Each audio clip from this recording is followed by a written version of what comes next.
This is a live presentation of the Titan Upload Network.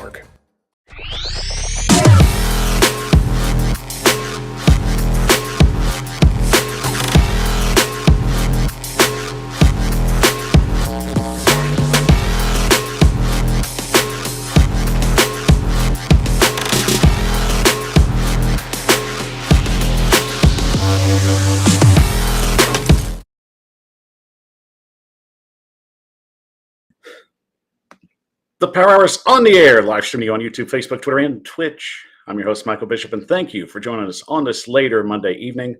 We know we got a Monday night football game, so we'll definitely keep you posted on what's been going on. But trust me, it's Cowboys-Giants. I don't think you're missing a whole lot anyway. So you made the right choice being here with me, your host, Michael Bishop, on the Power Hour. And let's not waste a moment of any time and get to our special guest. Joining us tonight is our well-renowned friend and one of the best streamers out there right now, our good buddy from Titans Therapy. What's up, everyone? Thanks for having me, Michael. It's no problem, man. I definitely wanted to get into the whole scenario of what happened last week. It definitely feels good to have a victory Monday finally under our belts. A lot of sweating, definitely a lot of cardiac arrest probably out there, but you got to feel good coming into the week knowing that we finally scored a win and definitely have shifted the momentum. So overall, just real quick before we start breaking down our top news, I mean, how do you feel about just how the whole outcome came to a head on Sunday? Man, it was good to win. We hadn't had a Titans victory in 260 days. So to finally get one just after the way last season ended and the way this one started, like it's hope. And we needed some hope. We needed something to look at and be like, you know what? Okay, we didn't play just a good first round, our first drive. We had a good first half, a complete first half as a team. First half. Obviously, there's more football to be played, and you need 60 minutes. But got to be happy with not being 0-3. Got a huge game with the Colts coming up. It's good to have momentum going into a game like that. So victory Monday is the way to play instead of sitting there 0-3 like the Raiders. How'd you feel about it? Did you feel like we played well or no? It was kind of like a tale of two games. I mean, the first half, I was pretty content with the way we were being aggressive and coming out and moving the ball efficiently. But once again, like in the Giants game, the second half was a different story. We just stoned out and just basically found a way to just hand the ball back to them and potentially keep them in this thing. So going forward, you have to think that that's still concerning, especially with the stretch we have coming up, not only with October, but even November rolling around. Yeah, it's looking at that bye week, like it's so critical for us to be 3-2 heading into that bye week. I mean, we're going to get some good players back, Elijah Molden, Monty Rice, from Racing McMath after they're off IR, potentially after the bye week. I don't know if they'll call them onto the active roster just after the 4 misses, but we have potential to get some depth pieces back, which is huge heading into that stretch you're just talking about. So there's reason for optimism. I mean, I would like to see us play a whole football game, but I'm happy that we're not sitting there at 0-3 for sure, because it feels pretty bleak at 0-3. And it definitely would have set a different narrative going into the Colts week, but unfortunately the Colts ended up pulling up an upset of their own, scoring a win over the Kansas City Chiefs at the last minute, but that's all right. It seems like we definitely have a little bit of momentum heading our way. So before we get into our top news, what's one thing you want to just encourage fans with Colts week finally upon us? Or should I say Colts hate week? Yeah, I love me some Colts hate week. I would say the most encouraging thing is our young guys and our inexperienced guys are playing pretty darn well, if I'm being honest. You look at what McCreary's been accomplishing. Sure, he's not perfect, but he's definitely been better than Caleb Farley's been. So very happy with him. Stonehouse punting the ball out of the field. Then you have even Rashad Weaver playing pretty good off the edge, filling in for a hurt Harold Landry. You have the young guys that are contributing. So I think that's a positive thing. And Derek looked like Derek, which was nice in that first half. He looked like he was running the ball well, and it looked like the run blocking was much improved. So I would say those are two big positives. The season runs through Derek. We all know that. and we'll definitely keep an eye on Derek continuing to progress as the season goes on.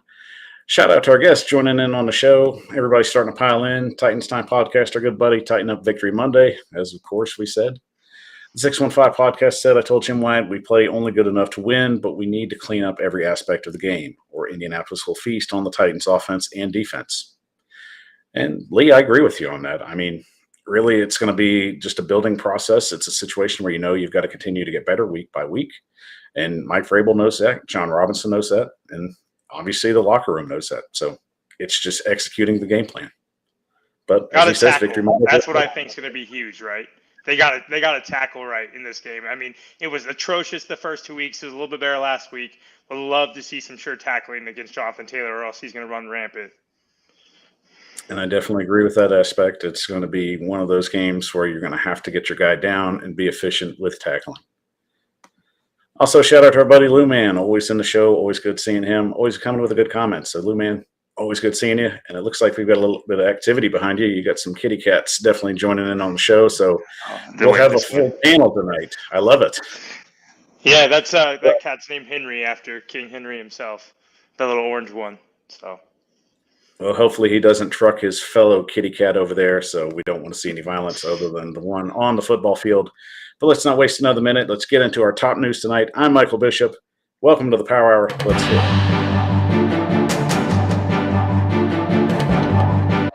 And, of course, the biggest news story that I would have to start with is the Tua Tagovailoa story. And as it seems right now, the NFLPA is trying to launch an investigation to whether the Miami Dolphins broke protocol in which the player is given a concussion, that he is properly inspected and made sure that he can return to the field of play. But it seems like there's a lot more to this. So we'll start with this point. Do you think that Tagovailoa was basically looked at thoroughly, or do you think there is just some sweeping under the rug situation stuff going on? It's interesting. It seems like there's quite a few different takes on this story, like, oh, it's a back injury, or oh, it wasn't a concussion, or there's this wrong with him and we gave this amount of time in inspecting him when we didn't. Bottom line is the dude didn't look healthy. I don't know how many times I've had seen a player get hurt and run to the tent or run to the locker room or whatever. He came back pretty quick for what seemed to be, he was pretty shaken up. The NFL has pulled guys out of the game for a lot less than that. To get looked at by their on-field concussion. Basically, people there are just assigned to pay attention if players look woozy, look damaged in any sort of capacity in terms of head injuries. So, seemed like they didn't spend the quite the right amount of time looking at him before bringing him back. I don't know what the penalties of something like that may be, or if that will affect the way that injured players are looked at going forward, but I don't know. I really don't have a massive opinion on it, other than I hope they're doing the right thing for the players. I hope that they are checking them out thoroughly. And, if he did have a concussion, he shouldn't have come back in the game. The league, that's a very big, point of emphasis for them, is to take care of the athletes. And if they didn't do that, then I think that's on the league. And I agree with that. I mean, we all know what we saw, especially in the replay that had been gone viral on Twitter mostly, of where he came from a hit and basically was just wobbly at the best, to say the least. He seemed just disoriented, and they basically had to just get him down on the ground just to evaluate him properly. And knowing that it's a situation that we want to keep these players safe, especially with head injuries like this, what would you expect if something did come out that they did rush him back out on the field without proper evaluation? Do you think that the NFL would potentially find them more in a monetary sense, or would there be draft picks as something that would be a punishment? Yeah, I think this would be on the league, not on the Dolphins. I think it's one of those things where the league has someone designated to be there to watch out for this. It's not like this was, the team was like, oh, he didn't have a concussion. Well, if they did that and they skipped the concussion protocol, that's one thing. But if the league didn't identify that he was needed to be tested for concussions like symptoms, that's on the league. However, if the Dolphins did skip on it, then who knows what that could be? We haven't really seen that, but I can't tell you, and you probably can't tell me how many athletes said, "Oh, I'm fine," or "It's not a concussion," or "It's all good," and run back in. It's a gladiator sport, so I don't really know. I don't think it will be that severe, if I'm being quite honest. And I mean, it's a wait and see situation. I know the NFLPA is going to launch an investigation, however long it's going to take. It's just going to go down with probably just interviews and just whoever was in charge at that time evaluating the concussion protocol.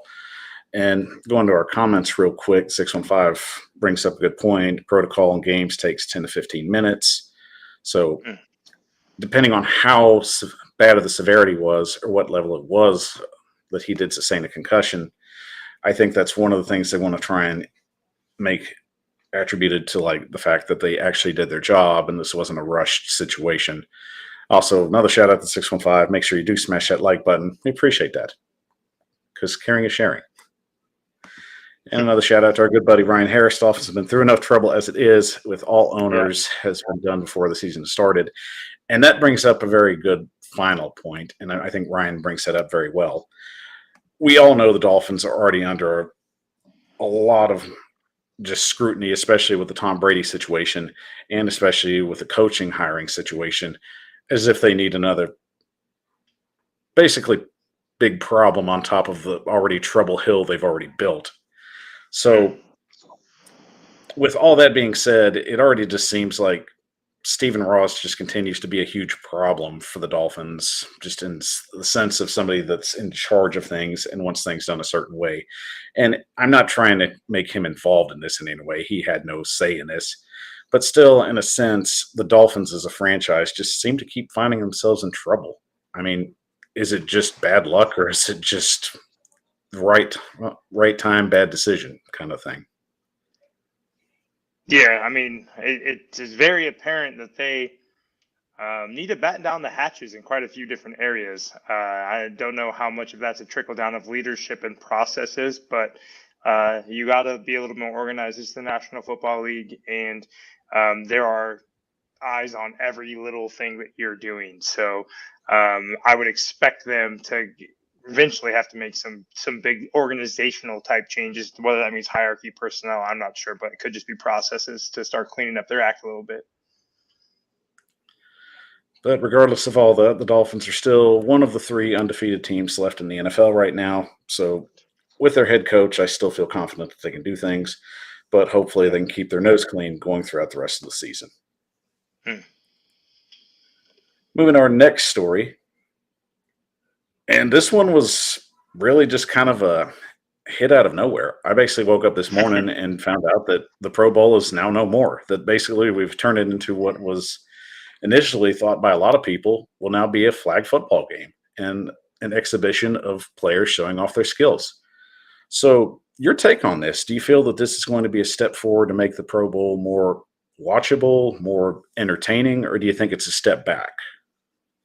I'm a big fan. I think the NBA All Star Game with their skills type challenges and little things are more fun just for the athletes in general.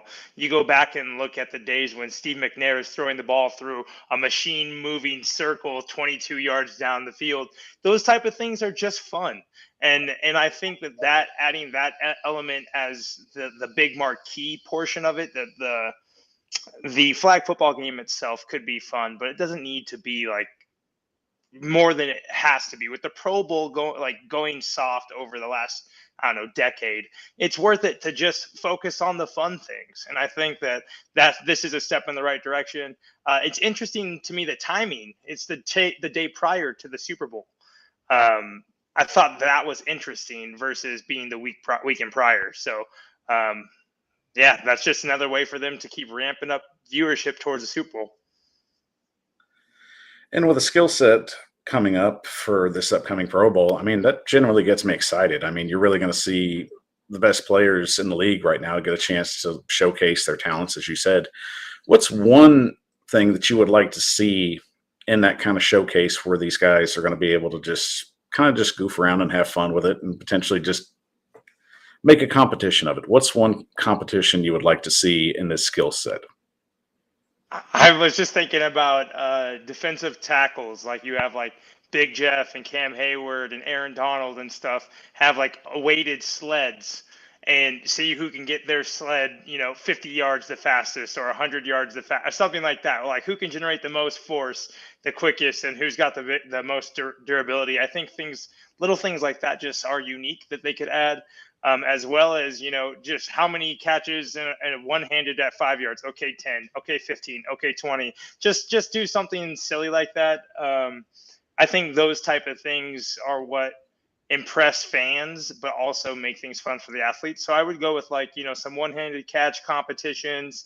Maybe how many, the punting receiving drill where you see how many balls they can catch. Like so the things like that. Just who knows what you could do. I think there's a lot of opportunities to get fun here. What's something you want to see? Well, actually, you just brought one up. I would actually like to see some of the punt returners to try and catch as many footballs as they can just in one setting. So Yeah. I think for me, that's definitely one thing you see in practice, but you don't get to see them do out just in the open, especially when they're warming up. So I think that's a good exhibition kind of situation. But as for the flag football game, we already know they do a celebrity kind of situation game with that, and that's fine. And this definitely kind of lightens up on just the physical activity of it.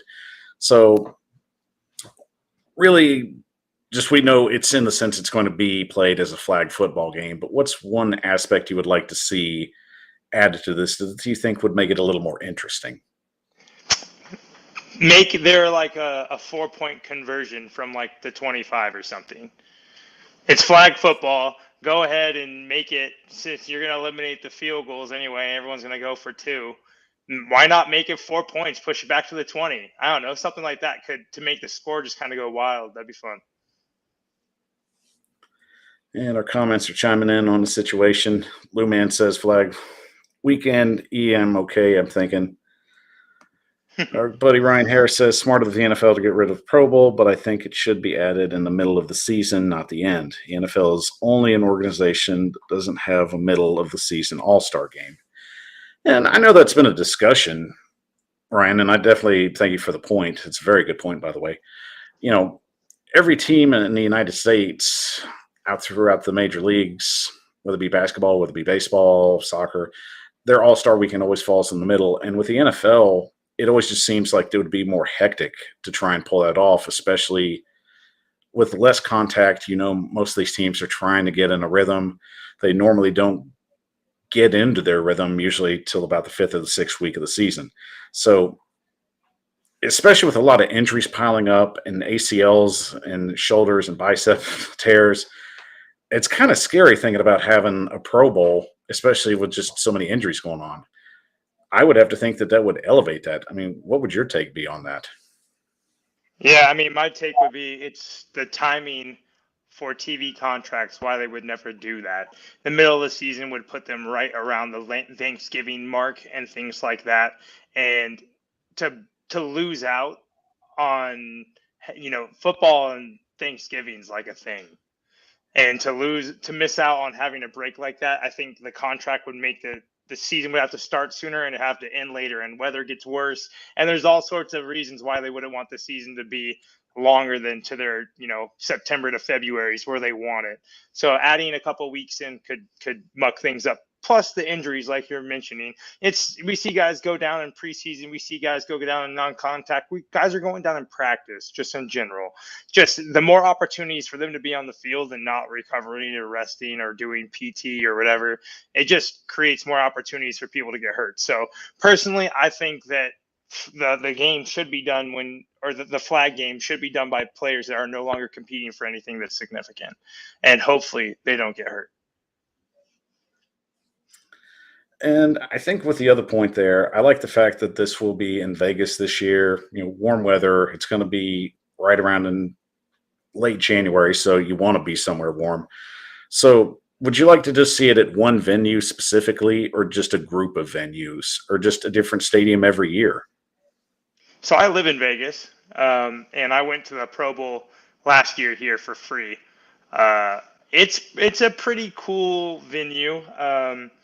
Yeah, Allegiant Stadium's great. I would say it's pretty cool to have the festivities in Vegas in general. I think that having a destination location with a cheap airport and plenty of accommodations, such as Vegas, makes an event like this easy, which is why the NBA often has their All-Star game here as well, even though there is no team, NBA team. So I think that as a destination, like going to Hawaii, for example, you got to also reward the players. Like, imagine if they did this Pro Bowl in Cleveland every year.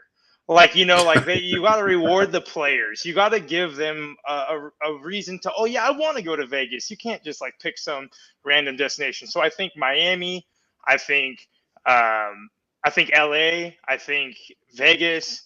Um, there's probably other ones that are good too, but I think those are easy ones that they would want to go back to. New Orleans, I think places like that are easy to have this type of game. I agree with you on that. I think, they want to be where there's a lot of things going on. Ryan Harris brings up another good location. Hawaii's definitely one that people are looking at. And I know they're restructuring that stadium down there. So I think that'll definitely get the NFL's appeal moving forward if they wish to go back to Hawaii. And then you've got your basics. You've got Phoenix, you've got New Orleans, Miami, Atlanta, just general places that's domed and there's a lot to do. So I can understand that. No diss on Cleveland, but I just don't see anybody wanting to go up and play a Pro Bowl up there, especially in 3-degree weather. Yeah, no doubt. But the Pro Bowl within general, I think it's a good exercise to try and find something new, see if it sticks. They've been kicking a few ideas around the last couple of years, so I'm fine with this. Let's just see if it works, and if it works, let's just keep it around for a while. Yeah. Hitting our next news story, and of course, this is always one that I always love getting into. As it appears, owners are starting to think about potentially pushing out Daniel Snyder, the owner of the Washington Commanders, as it is now. So Snyder's already been under a lot of hot water with congressional hearings that he's been turning down, and especially with the situation going on with the organization where things are basically just shady, just to say it the best way I can. So what do you think Daniel Snyder's future is looking as an owner of the Washington Commanders? I mean, the more evidence that they have been able to gather over the years is, piled up on a desk somewhere, probably 10 feet high. And it's just a matter of finding the person that's going to be able to use that evidence properly, whether it's, circumstantial and you'll be able to draw links, or someone's willing to finally come out and kind of put the nail in the coffin. But it seems like it's been a long time in the making. And as we see owners in other sports and professional, like high level staffers, like head coaches or OCs or VPs or other people get held accountable, it's about time the NFL knows they're going to have to hold this man accountable as well to follow the suit what the other leagues are doing. It's a bad image to have someone such as him with all the negatives that are clearly a cloud above that organization. Then again, as Ryan Harris is saying, I won't believe it till I see it. I'm in that ballpark as well. But I think they're getting closer and closer to knowing like we have to act at some point here. And that's a good point. The one thing I do take in consideration is that this is a team that is looking to potentially build a new stadium out, at least in a further corner of Virginia. So I look at that and I see the situation that the NFL's in. That's prime land. It's a facility that they want to build out there with a new stadium. And the crazy thing is, I think that that's why the NFL is going to try and push all the other owners to try and vote him out. Because anyone that's trying to do this deal with Daniel Snyder, I just see it as a negative. I mean, would you agree on that point? Yeah, I mean, money talks. So depending on how much money he can get, or how much money the team can get, or how much money the league can benefit, I think that will urge people to to finally make their decision or pick their side on where they want Dan Snyder to fall. In another situation you definitely look at, it's just, Snyder's never been that guy that's really put that money back in the team or put it back in the stadium. We can see the facilities are falling apart. We can see the product that goes out on the field for the last 2 decades, really. And it's just, he's that kid that has the shiny new toy, and the toys just wore out at this point. But I will say this: I do think whatever Washington has going on for its future, Daniel Snyder needs to be nothing but far away from it. And I think the NFL feels that way. I think the NFL owners feel that way. And really, I think another thing that comes into mind, if you get the bigger owners that have a lot of sway on board with this, that's really going to push the needle.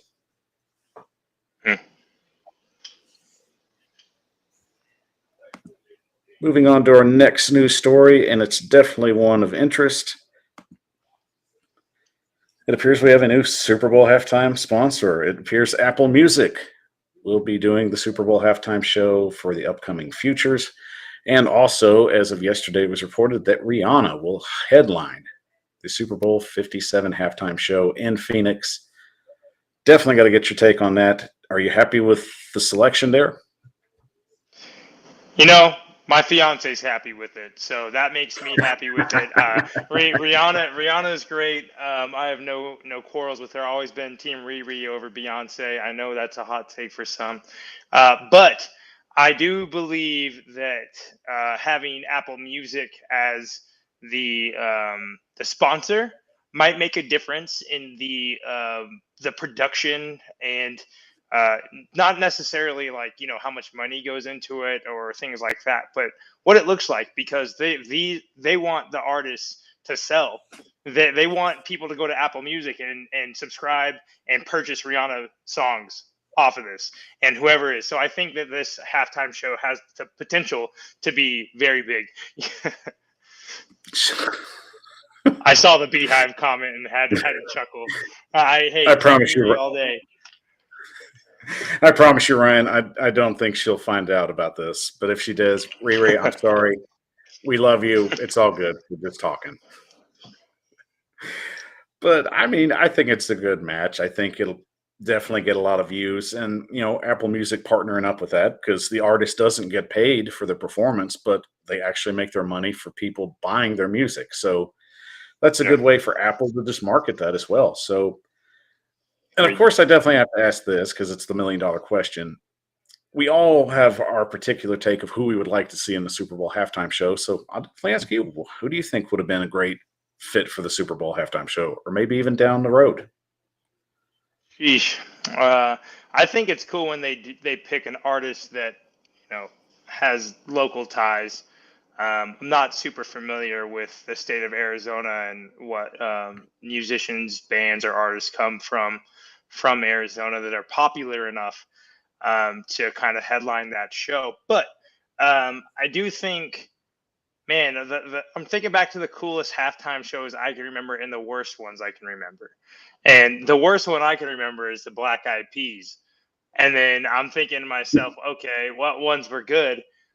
Personally, I think it's safer to stick with bands over like solo performers that are like maybe in hip hop. I think picking large pop artists such as The Weeknd is really smart for the brand. So I don't know, someone who gets the people going, but someone that's local or someone that represents that city, that culture. But I don't know about Phoenix, so maybe someone, if anyone has ideas. And Luman's definitely throwing some heavy metal at us. Ozzy would be one of them. Dax, Megadeth, Metal Church, definitely a lot of metal. And I wouldn't mind seeing Metallica there. I think Metallica's got enough of a catalog to make an interest. And I mean, especially with Stranger Things being a hit this year, why not ride the lightning? But I'm it's not on funny the you bring Stranger Things train. Never seen it. that. Well, I mean, most people really don't watch popular TV shows till the end. So I'm one of those people. So that was just one of those fads that I just jumped on. It's not a bad show. If you like 80s nostalgia and Stephen King books, that's for you. But it was Okay. funny you mentioned Arizona artists. I actually looked up a few, and there'd be some interesting picks there. You'd probably have Stevie Nicks, maybe Alice Cooper, Dirk Bentley, Jordan Sparks. Not Yeah. some bad options. I think Bruno Mars would be great. I wouldn't mind seeing Bruno Mars. I think Bruno I Mars could mean, do it. I went and saw his show here in Vegas. I'll tell you, that thing is awesome. Silk Sonic, awesome. Titan Pratt says Lady Gaga.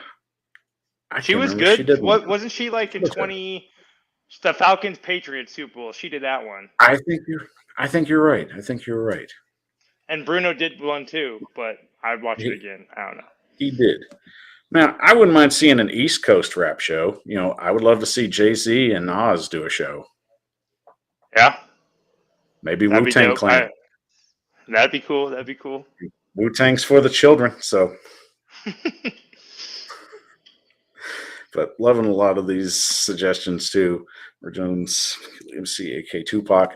I mean, Get the if you can hologram find out them, there. Mark, if you can find them, more power to you. I'm down for that. But wherever he is, I'm sure he's happier. Ryan, I see his comment about Bruno during the Seattle Denver halftime show. I was living in Seattle, and so we were going way too hard during the halftime show to even know that was even happening. I've completely washed that from my brain. I grew up in Seattle my whole life, so I was enjoying that one for sure. Yeah, I think I went too hard on that one because I don't even remember. Like, basically after like the interception, and then like Seattle was like up maybe like 3 touchdowns, I lost track. That Then was they a bringing good one. back some throwbacks too. Rod Stewart. I mean, if you can wheel him out on a wheelchair and move him around, sure. Paul Rogers, Jimmy Page, not bad options. But still, I mean, good choice there. And I think it'll be good for the Super Bowl. I think it'll be good for viewing. So going forward, I think the NFL made the right choice there. And of course, there's a game on right now, but you can watch. You don't have to watch. I'm just saying, you're probably not missing a lot. It's 6-3 right now, Cowboys. See, you're not missing anything. You're watching a good And show. Cowboys block a Giants field goal, or else it would be tied. I say you're not missing anything. We got you up to date. If you need any kind of info on that, believe me, I promise you, if we know something that's going on in the game, you'll find out. You're in the right place. And I think it's Manning cast tonight, so they didn't really have a good Pat lineup. McAfee's on there. Pat McAfee's on the Manning cast. Oh, I saw Pat McAfee on Sunday or Saturday college game day, so I'm good. I can take him in small doses. That's just me, though. Oh, So I see you got a check mark over the Giants. You rooting for them tonight to pull it out? yeah, I'm going to go with the Giants tonight. They've been on a hot streak. I like what Brian Dable's been doing with them. Surprisingly enough, Daniel Jones has been effective, and that's good enough for them. I think it's just going to be a tough game for Dallas, especially they're going to feel that sting not having Dak Prescott. So I'll go the Giants in this one. I side with you as well. They're losing right now, so let's just see if they turn it around. But yes, I got the Giants and the over. So let's go. All right, we got to definitely get that working. And Ryan Harris is on the Giants bandwagon too.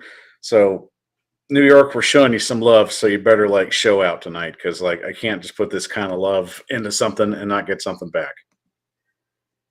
But then again, I mean, we are Titans fans, so I'm kidding. I'm kidding, y'all. You got to laugh at yourselves sometimes.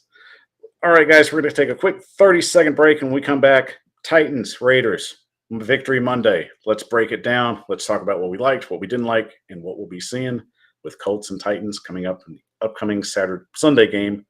We'll be back in 30 seconds. I'm Michael Bishop with the Power Hour. What's on the Titan Upload Network? Why, some of the best live streaming interactive shows giving you Tennessee Titans and NFL highlights and information throughout the week. It's important to us to make sure that you have a great viewing experience and get all the Get down to the nearest computer with YouTube and find all the shows that you've been looking for. The following includes Titans for Life, Titan Upload, The Power Hour, Titans Rossi, and Brian Johannes.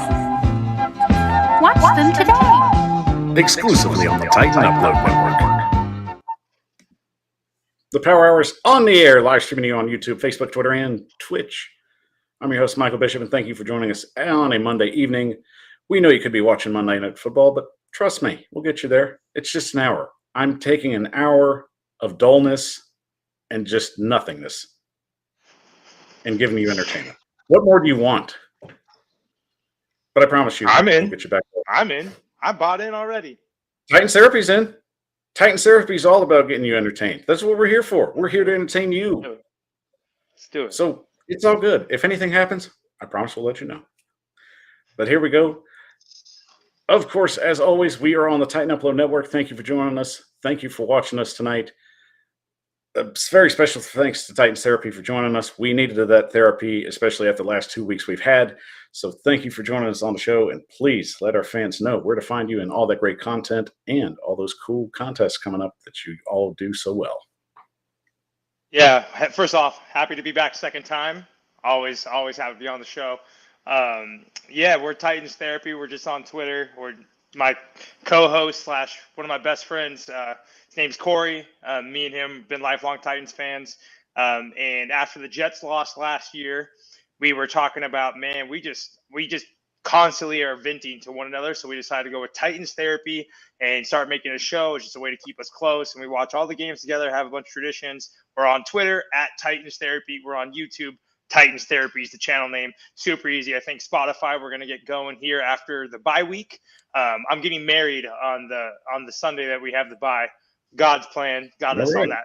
The wedding day happened to be on the bye. Yeah, overall, Titans Therapy, hit us up. They're the real therapy you need, and they're affordable too. So make sure you check them out and all their social media platforms. And don't forget, guys, if you love the show, help us grow. Follow us on Facebook, Twitter, Twitch, and TikTok at the Power 615. And don't forget, we are part of the Titan Upload Network.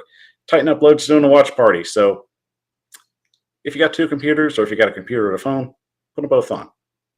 We'll take those. Get them lurk numbers. Get them lurk numbers. That's what we're all about. We're trying to make you all entertained. That's what we do.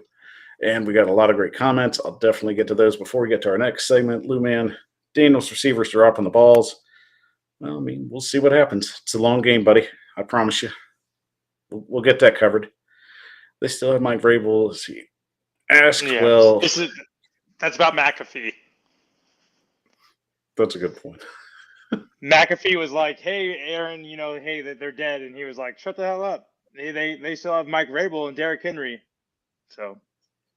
Hey, I'll take Aaron Rodgers if he's going to throw some support. I would have taken him in the offseason. That would have been kind of cool. I mean, just, keep him away from any yurts or ayahuasca, and we're good. Well, if that helps us win, he can have all the amount he wants, in my opinion. I mean, as long as he's not like trying to chase a ref with a football, we're good. That's the only game I'm going to this year, I think, right now. Lambeau Field, Thursday night game. Right now, it's the only one I'm going to, I think. That'll be a good matchup. So, yeah. I think I've went to my one matchup of the year, so hopefully the playoffs are still locked in, but we'll knock on wood, and we'll just see what happens. So It's not off the table. But what's on the table is Victory Monday, and it was a very, very good one, even with the problems that we had. Titans pulling up the win, 24-22 final. So start there, and coming into this game, and I mean, I watch you guys, love you guys, you're funny. Definitely weren't feeling the Titans on this one, though. So we'll try and just take a couple steps back and set up basically what was going down. So your original predictions, we'll go ahead and start with that. I said 30-14 Raiders. I'm being honest. And I said, I hope someone cold takes exposed me and said that this is that I'm a terrible fan. And I just particularly thought this was a bad matchup because the Titans weren't tackling well and not stopping the run, which we did see that Josh Jacobs was having quite a bit of success. The big change in this team, I think, was the fact that they put together 3 touchdown drives and the third down defense. The third down defense was great. Getting the Raiders, to kick field goals instead of score touchdowns was the big difference in this game. That's something we hadn't seen in the last 4 halves that we watched the Titans, or 5-6 halves we watched the Titans. So I was really happy with that. I'm happy to walk back my prediction. I didn't say hope was all lost. I just thought I think the Raiders are a good football team. They're 3 plays essentially from being 3-0. All their games are super close. So I think that I basically would like to apologize to the Titans and say that I had wee little faith on Sunday, but y'all proved me wrong, and Victory Monday's here, and we got a big one this Sunday. And it was never the intention to call you out on that, or just to make that No, clear. hey, accountability is setting up a important. narrative. Something that Vrabel doesn't necessarily believe in. I believe in that accountability. So, saying. Well, I appreciate your accountability and for you definitely owning up to that. But it's always easy to just have just some second thoughts on certain things, and that's fine. I mean, I had a lot of questions with the missed tackles, with them not being efficient enough just with play calling. That's understandable. My biggest concern, especially going into the week, was, is Vrabel going to outmatch Josh McDaniels? Which, let's just be honest, I never thought Josh McDaniels should have been hired as the Raiders coach in the first place. Because let's just be honest, he's not the most reliable guy in a locker room to really inspire anybody. And especially after him coming out and just saying, we're doing some stuff on the side. That's what I'm trying to hire as my head football coach, Very Raider-esque, I might say. But I will say this for the Titans in the first half. I was pretty pleased with what I was seeing. I mean, you got to feel pretty good. The first half was beautiful. I mean, if we could have got that for a full 60 minutes, I would have been elated. But we'll start with that because I think that's the best thing to start with. Ryan Tannehill just looked phenomenal that first half. I felt he looked comfortable, and give credit to the offensive line, which was a huge question mark coming in. So what did you feel? How did you feel about just the offensive line stepping up and just really keeping his jersey clean? Yeah, they had a short week because they come off the Monday night game. You got a travel day and a walkthrough day, so not a typical week. But Vrabel 8-2 off of a short week, 9-2 now. He got the guys ready. He got the guys that were needed to fill in for some injuries ready. It looked like the best thing they did was they had a quick passing game, and the play action game was effective because Derek was effective. Getting Derek going early and often, making the linebacker step up in the second level, making them feel like he was a threat in the passing game was a pleasant development. He had a career high, or the third most catches he's ever had in a game on Sunday. So I like that we started using him in a different way that made Ryan be able to, look downfield and find a Robert Woods 32 yards down the field versus be under duress immediately because people are not caring about how Derek running a route. They're like, oh, the ball's not going to go to him. But I thought the offensive line was able to settle in because Ryan was making quick decisions, and that was helpful for sure. And looking at the defensive side of the ball, for the most part, I mean, there's a lot of things that still need cleaning up. But, Roger McCreary's been just a bright spot for this team. I continue to see him be active, to go after and be aggressive, leading the team once again in tackles. I feel this kid's eventually going to get a couple interceptions under his belt, but it really just continues to show why they put their faith in this guy and that he's going to continue to elevate and be a difference maker. Do you think he can actually elevate his game and start potentially getting some turnovers? Yeah, when we drafted him, I immediately said, "Oh, that's Caleb Farley insurance," and I think it's awesome because he played in the SEC and he went against all the guys he's going against right now, the Waddles, the Judys, he's going against all the guys that he faced in the SEC, and so I think that he was ready for the big spotlight, and I think he's not asked to do anything crazy because he has the luxury of having Amani Hooker and Kevin Byard behind him, making sure he's in the right places, making sure that he's in the right scheme. He knows what zone he's in. He knows in man that he has help on the cover 2 or cover 3. You saw what happened with Terrence Mitchell when he did not know that. Terrence Mitchell is a guy who wasn't used to playing, and Mac Hollins made him look like a bum. Made him look real bad. So as far as I'm concerned, Roger McCreary has that talent. I can't wait for Elijah Molden to come back and give us a third reliable guy when Fulton's healthy. And Bryce Pratt brings up a really good point that I forgot to bring up. Bobby Trees came out and balled out in the That first punt return half, was and huge. I mean, with the level of talent that he showed, I mean, it literally shows the Titans can have a very effective passing game if they can get him more involved, and especially Traylon Burks. But I mean, that's a growing process.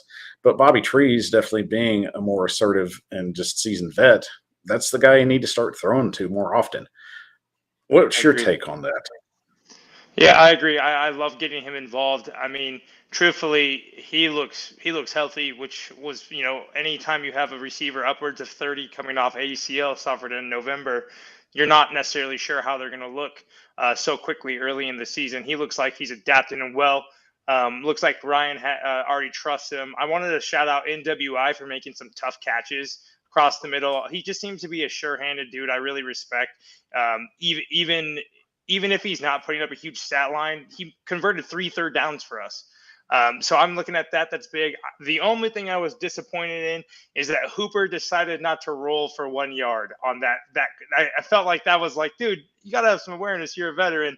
Caught the ball and just kind of laid on the ground. I'm like, roll, and he just didn't do it. But as far as I'm concerned, Ryan looks more comfortable. I will point this out. We do not have a touchdown pass to a wide receiver yet. Very interesting. I would like to see how our team's supposed to think, we're a complete attack when we're not throwing to the wide receivers in the red zone. Would like to see that a little bit more.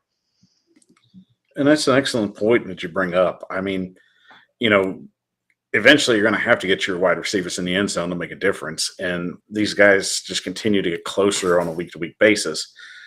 I would have to feel that, especially with Woods, Westbrook, Keenum, and Hooper, Swain, and Burks, that somebody's going to break through and just be the guy, especially while we're still trying to find somebody that can just try and get some touchdowns and some much needed yardage. It would seem Woods would be the smarter option at this point with what experience he brings to the table. Now, of course, Yeah. with what we liked, we definitely have to address what we didn't like. And I'll let you take that first. So, what was something you want to see to improve going forward to next week? I mean, the urgency in the second half needs to be a little different, just in general. It was that way in the Giants game, the Bills game. Yes, we weren't getting destroyed at that point. We got the ball to start the second half. We could have done something with it. I know there was a couple of holding penalties and stuff that kind of stalled that drive in the Bills game, but just in general in the second half, I want to see the team come out opposite of flat. I want to see them have an amazing second half drive, something that makes them look easy, something to tap back into what was working on the first series of the last 3 games, something that tapped into what was working in the first half of the Raiders games. Go back to your rhythm plays, go back to finding the screens again, things like that. I felt like Tannehill was in a great rhythm in the first half, and then in the second half, he never was in a rhythm because they were constantly getting penalties and they had long 2nd and 15, 2nd and 20. And I'm like, okay. So Derek never found his rhythm and neither did Ryan. So what I would say is in the second half as an offense, I want to see the team find that rhythm and remember what was working and be confident in that and go back to it and make those adjustments that the defense is making to what was working. That's what I would like to see. I don't know if that answered your question, but that's what I think we need. Well, I think it's a good point. I mean, that's definitely something we need to evaluate going forward with the Colts coming to, with us going to Indianapolis next week. So, Yeah. definitely a bigger part going forward in our preparation. Definitely one thing that bothered me especially is just the passing yards the Titans continue to get up. And, we knew Carr was going to be able to get us yards, but it just amazes me that how the Titans are able to just get one receiver that nobody really talks about and just help elevate him to like having like a player of the week status. And Yeah. I just look at the stats right here in front of me, and you basically had Mac Hollins just have a day, just to say the least. I mean, this kid went off for 8 receptions, 158 yards, and a touchdown. Yeah. And Devontae Adams not being any kind of a threat whatsoever that day. So we doubled him. That's why we doubled him and left a guy sent on the practice squad to 1-on-1 with Hollins. That's why. And I mean, that just gives me just New York Giants vibes.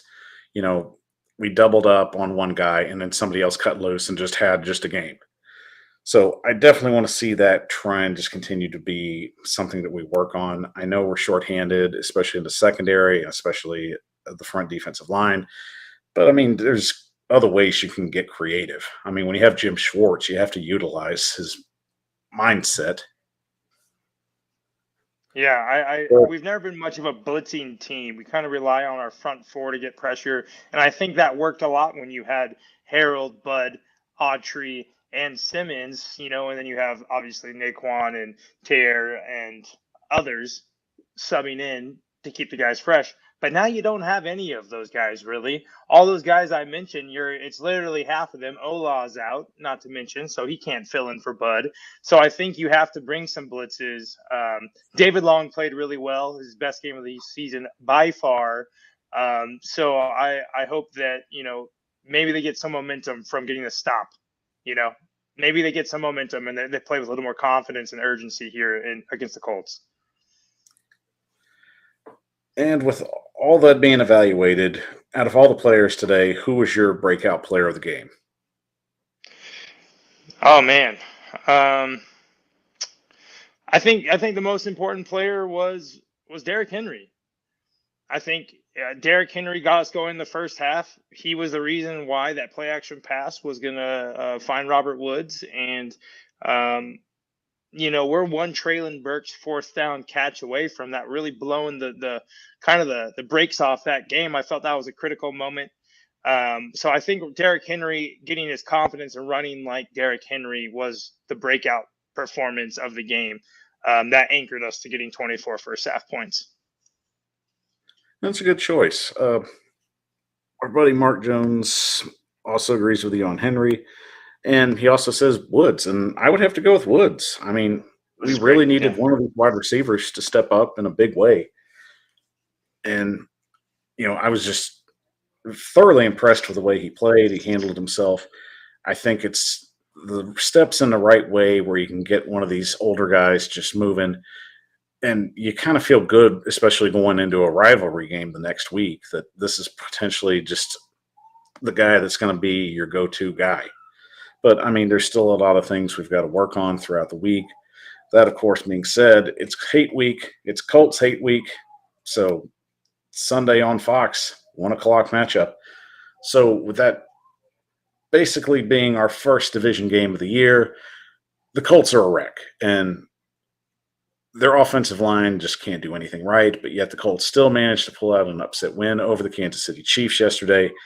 But Matt Ryan is just in duress half the time. So for a team with a depleted defensive line, what's a creative way they can get to the quarterback and cause some havoc that other teams have throughout the last few weeks? Yeah, I mean the Colts know us better than most, obviously, and so I think the number one thing is Jeffrey Simmons has to perform like a superstar. We're seeing him getting doubled. We're seeing his impact get smaller and smaller. He had 5 pressures against Derek Carr, but he still didn't get a sack. I mean, and on the 2-point conversion, he did bat the ball down. But I want to see his name all the time. I want to be hearing his name all the time. I want him to tackles for losses. So I think that's the big thing for Jeff is we need to put him in situations where it's harder for him to be doubled. We need to have 5 on the line. We need to free up lanes and get him into gaps so they can't double him. And if they double him, then someone's running free. That's when Weaver loops around and comes right through. I think we need to get a little creative with our stunts. Hopefully Ola or Bud Dupree, one of the two, is back this week. So I don't know. I think that the key will be the key is Jonathan Taylor. We all know the key is Jonathan Taylor. So if we can kind of limit his impact, especially in the passing game, because when they throw to him and he gets out in open space, he's dangerous.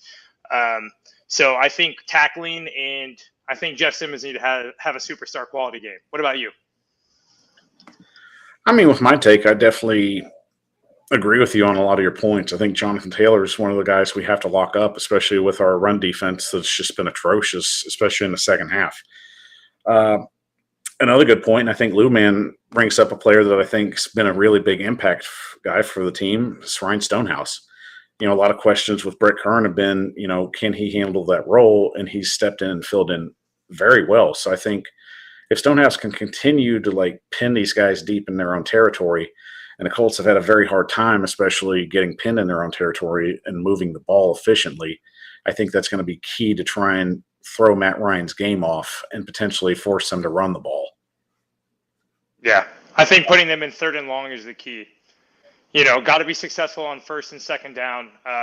Give them those 3rd and short opportunities to keep Jonathan Taylor in the game. Matt Ryan sitting there at 3rd and 8 makes me lick my chops for Kevin Byard. So I'm thinking to myself, the more often that he's in the shotgun and he's old and immobile, I like the odds of Weaver getting in his face or someone making a play. And bringing up the Colts offensive line would be another key point. The right side especially has just been atrocious. They cannot find anybody to try and protect him. And luckily for us, while we're still battling our own situation with our offensive line, it kind of seems we found maybe something that can work. Is it going to work long term? I'm not sure. But that being said, potentially what is the biggest threat the Titans have to be in order to get the win in this game? I've hammered it home. I think it's tackling. I think if they don't make the tackle at the point of impact, and Jonathan Taylor, is able to get confidence, and that offensive line gets confidence, I think that's the big key for us on defense. And on offense, I'm not worried per se about our offensive line in this game. I think the Colts are going to be playing the run, so they'll stack the box. I think it's on Ryan Tannehill in this game. Take care of the football. If Ryan Tannehill has no turnovers, Titans win this game. So that's where I think it'll land for us on Sunday.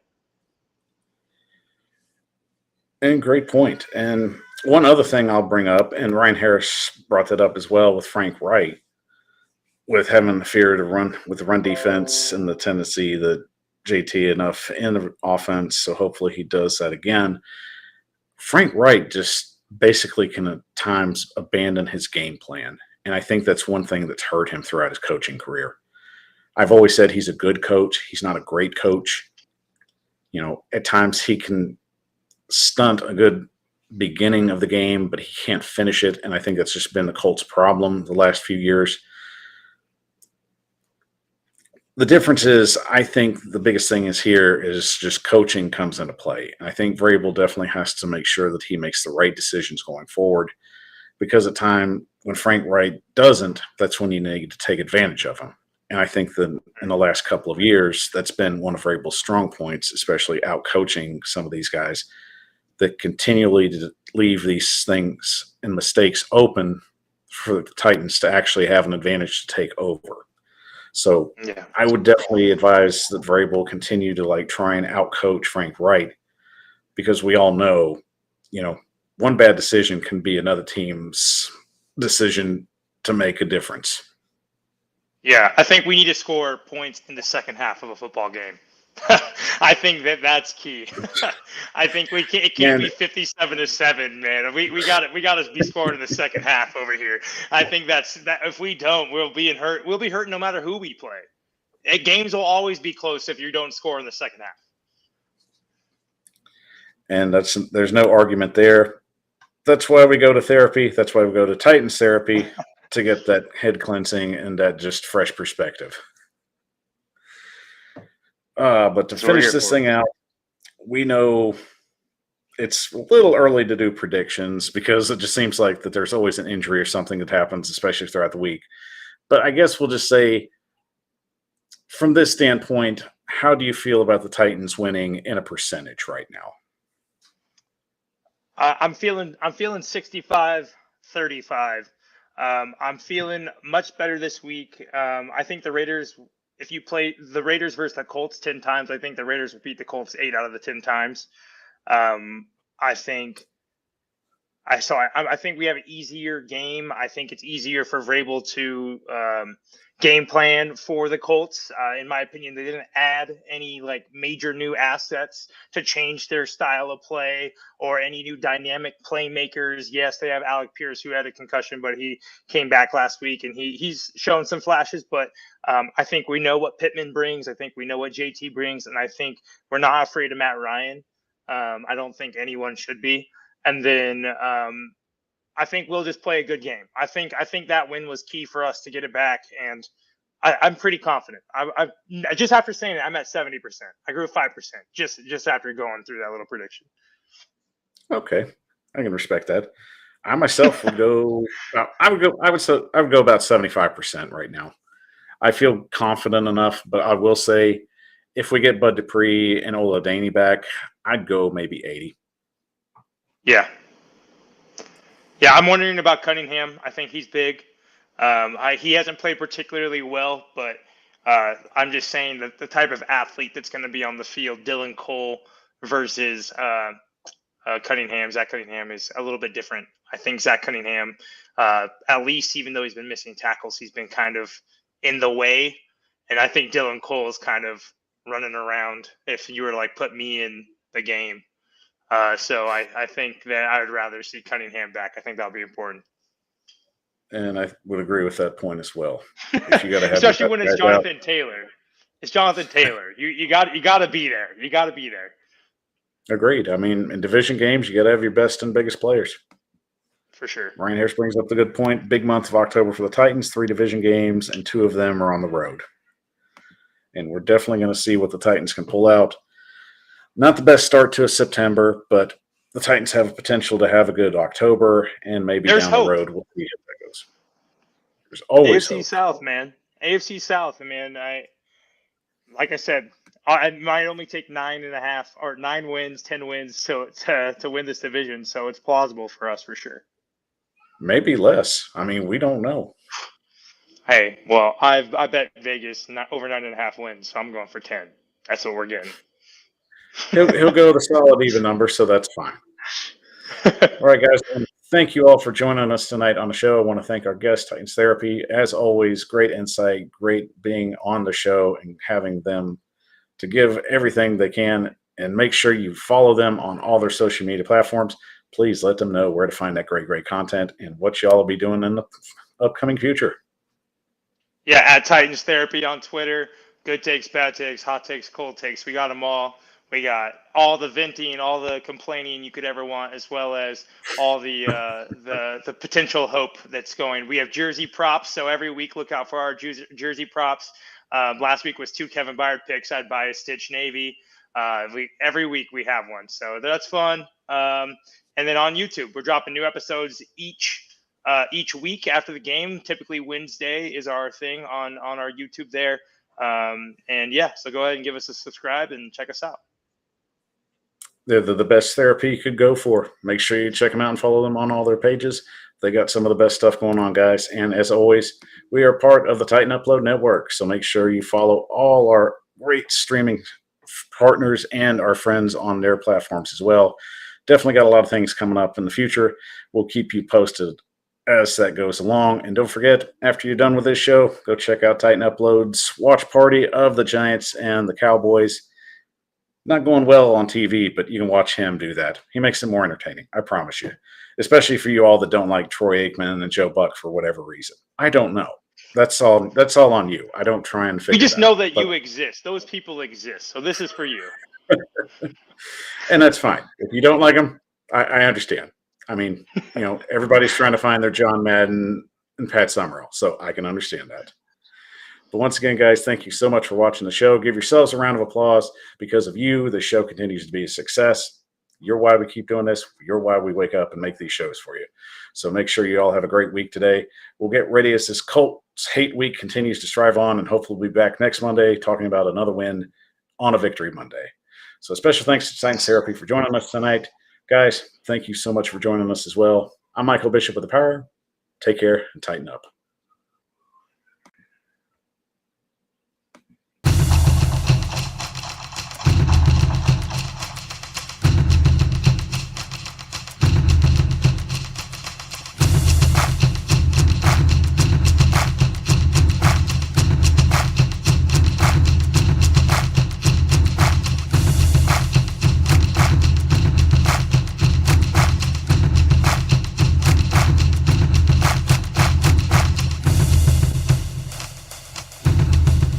Thank you for watching this live presentation of the Titan Upload Network.